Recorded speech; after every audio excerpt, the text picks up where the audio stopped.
ते म्हणतात ना, देणाऱ्याचे हात कधी रिकामे राहत नाहीत. आणि याच लहान मोठ्या गोष्टी जेव्हा आपण आपल्या मित्रपरिवारासाठी, आपल्या लोकांसाठी करतो ना, त्याने नाती अधिक घट्ट होतातच, पण प्रेम, आपुलकी आणि आदर सन्मानसुद्धा वाढतो. मग या सुंदर क्षणांना जगण्यासाठी कितीही तयारी करावी लागली, तरी थकवा मात्र जाणवत नाही.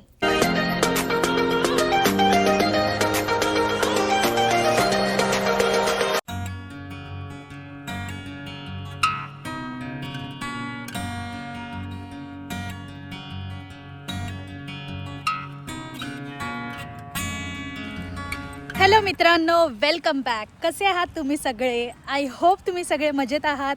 आम्ही एकदम मस्त आणि मजेत आहोत. सो आज आहे शनिवार आणि शनिवारचे तुम्हाला आता वेळ सांगते किती झाले. संध्याकाळचे 6 वाजलेले आहेत आता आणि आम्ही आहोत इथे पार्कमध्ये, आरवला पार्कमध्ये घेऊन आलो. सो आज शनिवार सुट्टीचा दिवस होता म्हणून बरीचशी छोटी मोठी कामं होती जी आम्ही सकाळी 12 वाजताच घरातनं निघालो, 12 सव्वा 12ला आणि तेव्हापासून करत होतो. सो फुल डे आमचा थोडा बिझी गेलेला आहे आणि आत्ता आम्ही आरवला पार्कमध्ये घेऊन आलो आहे. सो 2-3 जी कामं होती ती केली. त्यानंतर मग ग्रोशरीला गेलो, ग्रोशरी केलेली आहे. गाडीमध्ये सगळी ग्रोशरी ठेवली आणि म्हटलं चला आजच्या दिवसाचं जे शेवटचं काम आहे ना, ते म्हणजे आरवला पार्कमध्ये घेऊन जाणं, तेही करून घेऊया. म्हणून मी आणि अवधूत इथे आलो आहोत पार्कमध्ये घेऊन. तर ते मस्तपैकी आता मजेशीर खेळत आहेत आणि मी इथे माझे 10,000 स्टेप्स कंप्लीट करते. सो माझी मस्त वॉक होते, त्यांचं छान असं खेळणं होतं आहे आणि मागे मस्त असं सुंदर ग्रीन बॅकग्राऊंड आहे. वेदर पण आज खूप छान आहे, त्यामुळे म्हटलं की चला जाऊया. आणि एकदा घरी गेलं ना, मला माहिती आहे आम्ही दोघं खूप कंटाळा करणार पुन्हा बाहेर यायला. म्हणून म्हटलं की चला आत्ताच जाऊया आरवला घेऊन आणि आलो पार्कमध्ये. जर तुम्ही थंबनेल बघितलं आहे तर तुम्हाला माहितीच असेल की आज काय स्पेशल आहे या व्लॉगमध्ये. सो नक्की हा व्लॉग शेवटपर्यंत बघा. सो मित्रांनो, उद्या आहेत आपल्या घरी पाहुणे येणार आहेत. सो एक छोटंसं मीटअप ठेवलं आहे मी. बरेच दिवस झाले आम्ही भेटलो नाही, लहान मुलं भेटले नाही आणि आता कसं झालं, जागा चेंज झाली आहे तर आपले जे जुने मित्र आहेत त्यांना राग नको यायला. सो त्यांना बोलवलं आहे घरी उद्या लंचसाठी. सो त्यामुळेच आता ग्रोशरी शॉपिंग वगैरे केलेली आहे. घरी जाऊ आणि उद्याची तयारी करूया.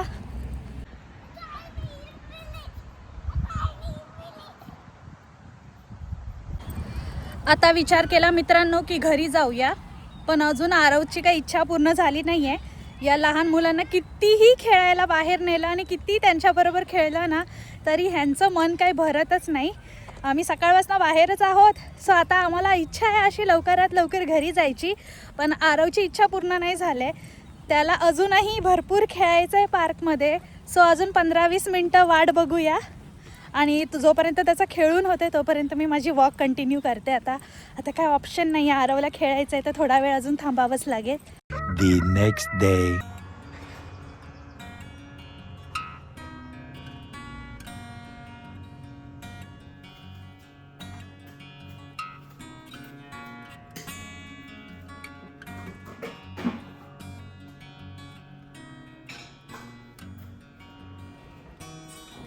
गुड मॉर्निंग मित्रांनो. सो आज आहे रविवार आणि सकाळचे आता वाजलेले आहेत 8. काल रात्री जास्त काही प्रिपेअर करायला मला मिळालं नाही, कारण की ग्रोशरी आणलेलीच मला ठेवण्यामध्ये आणि रात्रीचं जेवण डिनर वगैरे करण्यामध्ये भरपूर वेळ गेला आणि हे सगळी क्लिनिंग संपवून म्हटलं की जे पण आहे ना आता उद्याच करूया. सो आज झालेली आता सकाळचे 8 वाजलेले आहेत, तर मी आता पटकन जेवणाच्या तयारीला लागते. माझा टार्गेट आहे 10-10:30पर्यंत सगळं जेवण झालं पाहिजे आणि त्यानंतर मग मस्तपैकी निवांत थोडंसं घर आवरेन आणि मस्तपैकी रेडी होईन. सो हा माझा प्लॅन आहे आता. तर जेवणासाठी आहे ना, मी आज एक सिंपल असं काय बनवणार आहे, सगळ्यांचं फेवरेट कढी चावल. सो कढी बनवणार आहे, राईस बनवणार आहे, थोड्याफार गरम गरम चपात्या बनवून घेईन आणि त्या व्यतिरिक्त प्रॉब्लेम असा आहे की कढी बनवली तर अवधूतला कढी आवडत नाही, म्हणून मी त्याच्यासाठी राजमा बनवणार आहे. तर 2 भाज्या असणार आहेत, एक राजमा असेल आणि एक असेल कढी. ज्यांना कढी राईस आवडतो तो कढी राईस एन्जॉय करेल आणि ज्यांना राजमा चावल आवडतो त्याला राजमा चावल. सो असे 2 ऑप्शन मी ठेवलेले आहेत. त्याचबरोबर मसाला, पापड, सॅलेड वगैरे तर असणारच आहे. सिंपल मेन्यू आहे आपल्या पाहुण्यांसाठी, जास्त किचकट असं काही ठेवलेलं नाही आहे, पण पटकन झालं पाहिजे, चविष्टही असलं पाहिजे असा माझा बेत आहे. सो तेच आपण आता तयारीला लागूया आणि पटकन छान छान असं जेवण बनवूया. तर काल रात्रीच मी राजमा इथे सोक करून ठेवलेला आहे. आता मी याला पटकन कुकरला बॉईल करून घेते. आजच्या जेवणाचा मेन इन्ग्रेडियंट म्हणजे लसूण तर पाहिजेच, कढीमध्ये सुद्धा आणि राजमामध्ये सुद्धा, आणि भरपूर लागणार होता आणि संपला होता, त्यामुळे मी काल रात्रीच भरपूर लसूण साफ करून ठेवला इथे.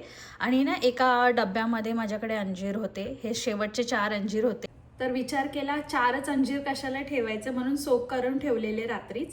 तर आता छान सोक झालेले आहे. तर मी विचार करते माझ्या सकाळची जी सुरुवात आहे काहीतरी खाल्ल्यापासून करायची होती, ती आता मी अंजीर खाऊन करते. सगळ्यात आधी इथे मी राजमा आहे जो रात्री सोक करून ठेवलेला त्याला वॉश केलं आहे 2-3 पाण्याने, आणि त्यानंतर याला पटकन मी बॉईल करून घेणार आहे. तर सगळ्यात आधी महत्त्वाची जी कामं आहेत, जसं राजमा बॉईल करून घेणं, पीठ मळून घ्यायचं आहे, आणि जी बेसिक कटिंग चॉपिंग करायची आहे ना ती करून घेणार आहे. राजमा बॉईल करताना मी फक्त त्याच्यामध्ये थोडंसं गरम मसाला, मीठ आणि पाणी घातलेलं आहे, आणि त्याला मस्तपैकी बॉईल करून घेतलेलं आहे कुकरमध्ये. 2-3 शिट्यांमध्ये एकदम छान होऊन जाईल. तोपर्यंत मी बाकीच्या कटिंग चॉपिंगसाठी जे जे काही वस्तू लागणार आहे त्या सगळ्या काढून घेते. बेसिक तयारी झालेली असेल ना तर जेवण बनवायला जास्त वेळ लागणार नाही. तर सुरुवातीचा जो अर्धा-पाऊण तास आहे ना तो मी सगळ्या या तयारीमध्येच घालवणार आहे, आणि नंतर मग जेवण पटकन बनवून घेईल.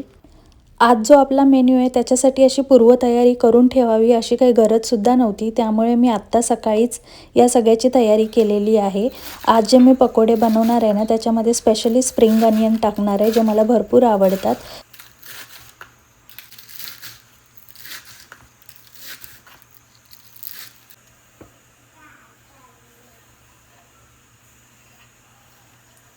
कढी बनवताना परफेक्ट कन्सिस्टन्सीसाठी मी नेहमी 1:4चं प्रमाण यूज करते. जर मी 1 वाटी बेसन यूज केलं आहे आज, तर मी 4 वाट्या इथे दही यूज करणार आहे, आणि दही आंबट असेल तर खूपच उत्तम.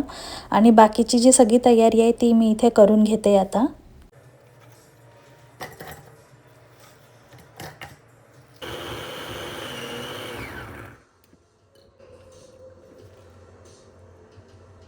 इथे मी बेसिक तयारी आहे ते करून घेतलेली आहे. इथे कढीला तडका देण्यासाठी जिरं, राई, हिंग आणि ही तडक्यासाठी मिरची, आणि त्याचसोबत थोडेसे धने घेतले, त्याला दरदरीत कुटून घेतलेले आहेत, आणि हे सगळं एकत्र तडक्यासाठी रेडी करून ठेवलं आहे. दोन्ही याला म्हणजे राजमा आणि कढीसाठी आपल्याला लागणार आहे भरपूर आलं, लसूण आणि मिरची थोडीशी वाटली आहे याच्यामध्ये स्पाईससाठी.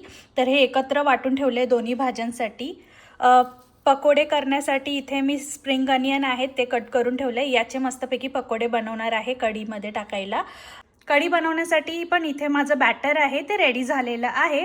तर आता ही बेसिक तयारी आपली झालेली आहे. तर आता मी दोन्ही भाज्यांना पटकन तडका देऊन घेते.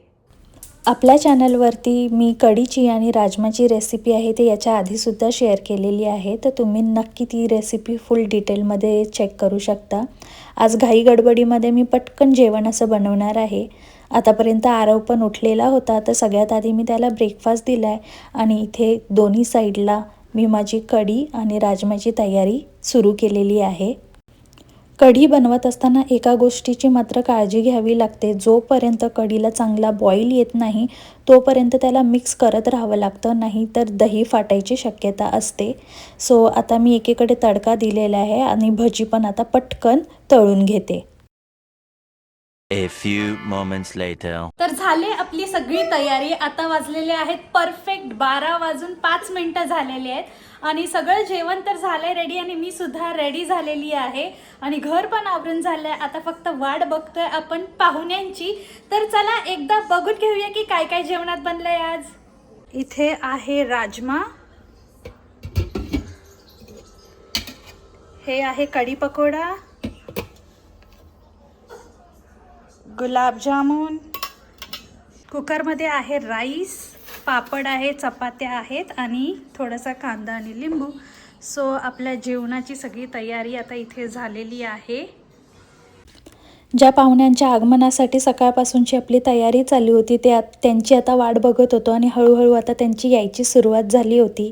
सगळेजण आल्यावर सगळ्यांना भेटल्यावर इतका आनंद झाला, कारण की भरपूर दिवसांनी भेटलो होतो आणि खरंच आपल्या लोकांबरोबर वेळ घालवला की खूप छान वेळ जातो आणि कसा संध्याकाळ झाली काही कळलंच नाही आणि आम्ही मस्तपैकी आमचा टाईम स्पेंड केला. हा आहे त्या दिवशीच्या संध्याकाळचा सुंदर व्ह्यू. मध्ये 2 दिवस मला व्लॉग करायला मिळाला नाही, त्यामुळे मी व्लॉग केला नाही आहे आणि आज म्हटलं की चला पुन्हा व्लॉगची सुरुवात करूया. आणि आज आरवसुद्धा घरी आहे माझ्यासोबत. जसं की तुम्ही बघितलं आमचा ब्रेकफास्ट झालेला आहे, माझं आवरूनसुद्धा झालं आहे आणि घरातली आहेत ना थोडीफार कामंसुद्धा आहेत ती झालेली आहेत. पण ज्यावेळेस सगळ्यात जास्त घाई असते ना तेव्हा चुका मात्र खूप जास्त होतात. तशीच एक छोटीशी चूक माझ्याकडनं सुद्धा झाली आहे, तर चला बघूया काय. Oh my god. आणि जसं तुम्ही बघितलंच की आज आरव सुद्धा घरी आहे, तर थोडीशी गडबडच झाली सकाळची आणि भरपूर कामं सुद्धा असल्यामुळे असं वाटलं चला पटपट करून घेऊया. ती सगळी कामं करत असताना भाजी गरम करायला ठेवली आणि ती कम्प्लिटली करपली आता. सो एनिवेज आता भाजी तर करपली आहे, पण बाकीचं सगळं थोडंफार दुपारचं जेवण आहे. मी माझं मंदिर कसं रिसेट करते आणि हे सगळं काही तुम्ही व्हिडिओमध्ये कधी बघितलं नाही आहे. सो म्हटलं की चला आज तुमच्याबरोबर ते सुद्धा शेअर करते. आणि तसं पण या विकेंडला आहे आषाढी एकादशी, तर आज वेळ आहे थोडासा. तर सगळ्यात आधी आपण मंदिर रिसेट करून घेऊया, पूजा करून घेऊया आणि त्यानंतर मी जाणार आहे बाहेर, कारण की मला बाहेरची आहेत भरपूर कामं. तर चला मंदिर रिसेटपासून सुरुवात करूया. माझ्या घरी येणाऱ्या प्रत्येक व्यक्ती तर मला विचारतातच, पण त्याच व्यतिरिक्त आपल्या प्रत्येक व्हिडिओच्या खाली कॉमेंटमध्ये सुद्धा मला विचारलेला आहे हा प्रश्न की हे मंदिर कुठून घेतलं. तर इथेच व्हॅन्कुव्हरमध्ये एक फर्निचरचं शॉप आहे, त्यांच्याकडे असे खूप सुंदर टेम्पल आहे, तिथूनच आम्ही सुद्धा घेतलेलं आहे. जर तुम्हाला त्याच्या डिटेल्स हव्या असतील तर मी डिस्क्रिप्शनमध्ये तुमच्यासाठी नक्कीच ठेवेन. पितांबरी तर सगळ्यांना माहितीच असेल. मी लहानपणापासून कॉपर ब्रासचे भांडी क्लीन करण्यासाठी नेहमी पितांबरीच वापरली आहे. पण नुकतीच माझ्याकडे ना पितांबरी पावडर संपलेली होती आणि अवधूत हे कॉपर आणि ब्रास क्लिनिंग किट घेऊन आलेला, तर ही मी पहिल्यांदाच वापरणार आहे. तर बघूया की ही कशी आहे किट आणि याच्याने भांडी स्वच्छ निघतात का.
सो जसं की तुम्ही बघितलं, देवपूजा आपली मस्तपैकी झालेली आहे आणि सगळं आवरून झाल्यावर आता आम्हाला थोडंसं बाहेर जायचं आहे, काम आहे. मला स्पेशली बँकेत जायचं होतं. तो मी आरवला सुद्धा घेऊन जाते, पण ऊन भरपूर आहे ना आणि त्याला थोडंसं तसं पण बरं नाही आहे. तर विचार करते टॅक्सीनीच घेऊन जाते. जास्त लांब नाही जायचं ॲक्च्युली, 15-20 मिनटं वॉकिंग डिस्टन्स आहे, तर आम्हाला जास्त वेळ नाही लागणार. पण म्हटलं एवढ्या पण उन्हात त्याला घेऊन नको जायला, अदरवाईज मी एकटी असते तर नक्कीच गेले असते. सो टॅक्सी बुक केले आणि आता टॅक्सी येईलच 2 मिनटामध्ये, मग आम्ही जाऊ. मित्रांनो, चला हा व्हिडिओ मी इथेच थांबवते आणि तुम्हाला भेटेन नवीन व्हिडिओमध्ये. सो या व्हिडिओला लाईक करा, शेअर करा आणि कॉमेंट करा. भरपूर व्ह्यूज कमी झालेले आहेत लाँग व्हिडिओजचे स्पेशली. सो त्यामुळे थोडंसं डिमोटिवेट व्हायला होतं, कारण की आपण एवढी मेहनत करतो, व्हिडिओ रेकॉर्ड करतो, शूट करतो, एडिट करतो, पोस्ट करतो, पण व्ह्यूज नसल्यानं थोडंसं डिमोटिवेट व्हायला होतं. म्हणूनच सांगते की व्हिडिओला नक्की लाईक करा. भेटते तुम्हाला लवकरच नवीन व्हिडिओमध्ये. तोपर्यंत बाय.